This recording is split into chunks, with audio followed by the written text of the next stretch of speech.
இனிய காலை வணக்கம். இது வெட்னஸ்டே ஒரு 4:30க்கு மேலே எடுத்த மினி விலாக்.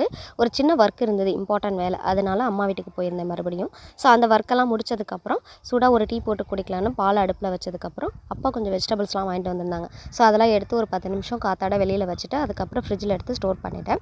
எப்போவுமே வெஜிடபிள்ஸ் வாங்குறீங்க அப்படின்னா உடனே ஃப்ரிட்ஜில் ஸ்டோர் பண்ணாமல் ஒரு 10 நிமிஷம் நல்லா வெளியில் காத்தாட வச்சுட்டு அதுக்கப்புறம் ஸ்டோர் பண்ணிங்க அப்படின்னா சீக்கிரம் அந்த வெஜிடபிள் அழுகாது. ஸோ ஈவினிங் நல்லா சூடாக ஒரு டீ, அது கூட சமோசா வச்சு அன்றைக்கி ஈவினிங் ஸ்நாக்ஸை கம்ப்ளீட் பண்ணியாச்சு. இன்றைக்கான டிப்பு என்னென்னு பார்க்கலாம் வாங்க.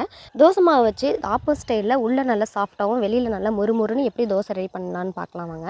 இந்த தோசை மாவில் கொஞ்சம் லைட்டாக தண்ணி எக்ஸ்ட்ரா சேர்த்துட்டு இந்த மாதிரி குட்டியாக ஊற்றி எடுத்துக்கோங்க ஆப்போ சைஸுக்கு. அதை ஒரு 4-5 செகண்ட் மட்டும் க்ளோஸ் பண்ணி வச்சுட்டு அதுக்கப்புறம் ஓப்பன் பண்ணிங்கன்னா இந்த மாதிரி நிறைய ஹோல்ஸ் இருக்கும் ஆப்பத்தில் இருக்க மாதிரியே.